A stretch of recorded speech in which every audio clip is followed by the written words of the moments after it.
नमस्कार साथियों इस वीडियो में हम लोग देखने वाले हैं कि आखिर दिल्ली में पोल्यूशन क्यों फैल रहा है। दूसरी बात ये देखेंगे कि रजत शर्मा जो अभी हाल ही में दिल्ली पोल्यूशन के लेके बयान दिया है उस पर भी डिटेल से चर्चा करेंगे। और आगे ये भी देखेंगे कि भूपेंद्र यादव जो अभी हमारे कैबिनेट इन्वायरमेंट मिनिस्टर हैं उनकी आरावली पर्वत को लेकर क्या रही प्रतिक्रिया। तो हम लोग पहले रजत शर्मा की बयानों को देख लेते हैं। रजत शर्मा ने ये बताया कि आज जो दिल्ली में पोल्यूशन फैला है इसका मुख्य कारण ये है कि दिल्ली 3 तरफों से पहाड़ियों से घिरी हुई है, जिसके कारण दिल्ली की जो हवाएं बाहर नहीं निकल पाती है और इसी के कारण जो दिल्ली में जो पोल्यूशन है तेजी से फैल रहा है। अब रजत शर्मा को ये जानना बेहद ही जरूरी होगा कि दिल्ली आज से नहीं है, नहीं आरावली पर्वत आज से है, ये 2.5 अरब साल पुरानी है।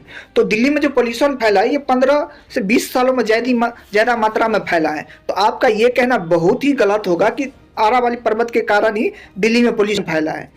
आगे ये देखते हैं कि अगर आरावली पर्वत नहीं होती तो दिल्ली में पोल्यूशन लेवल आज के समय में क्या होता। आरावली पर्वत दिल्ली का जो हवा है उनको शुद्ध करने की काम करती है और आज जो आप दिल्ली की एक्यूआई लेवल जो देखते हैं 500 प्लस, आज वही अगर आरावली पर्वत नहीं होती तो इसके कारण ये 1000 चले जाते। तो हालांकि रजत शर्मा ने जो बयान दिया ये उनके हिसाब से सही है क्योंकि रजत शर्मा सरकार के पक्षधर माने जाते हैं। और आगे ये भी देखते हैं कि जो ये आरावली पर्वत है ये कहाँ से कहाँ तक फैली हुई है। तो हम लोग देखेंगे कि आरावली पर्वत गुजरात के पालनपुर से होते हुए राजस्थान, फिर राजस्थान से हरियाणा और हरियाणा से फैलते हुए ये दिल्ली तक पहुंचती है। और आप जो देखते हैं आज के समय में राष्ट्रपति भवन ये भी रायसीना हिल्स पर ही बनी हुई जो आरावली पर्वत के निचले छोर है। अब दिल्ली में पोल्यूशन फैलने का सबसे बड़ा रीजन ये है कि अब आरावली पर्वत हरियाणा और दिल्ली साइड में सबसे ज़्यादा माइनिंग होना शुरू हो गई है। समझिए कि 8 से 10% आरावली पर्वत अब खत्म हो चुकी है।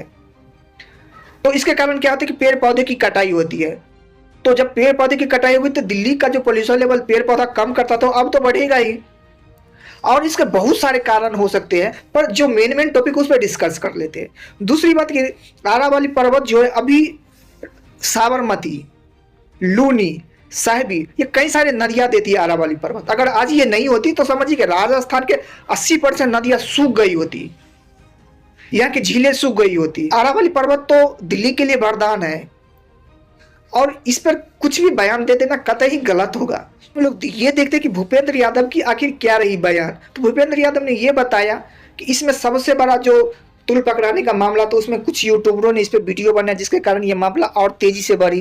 कि सरकार की तरफ से भी कुछ गलतियां हुई थी। गलतियां ये थी कि सरकार ने रिपोर्ट में पूर्ण रूप से 100 मीटर की जो बात रखी गई थी उसको क्लियर नहीं किया था कि आप आंतरिक भाग से नाप रहे हैं या तो समतल सतह से नाप रहे हैं। और बाद में सब सरकार आके क्लियर किया कि हम आंतरिक छोर से नाप रहे हैं क्योंकि ये क्लियर हो कि बहुत बड़ी भाग इससे क्या होगा आरावली की सुरक्षित रहेगी।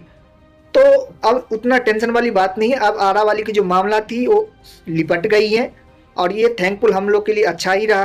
मिलते किसी नए टॉपिक के साथ, तब तक के लिए जय हिंद, वंदे मातरम।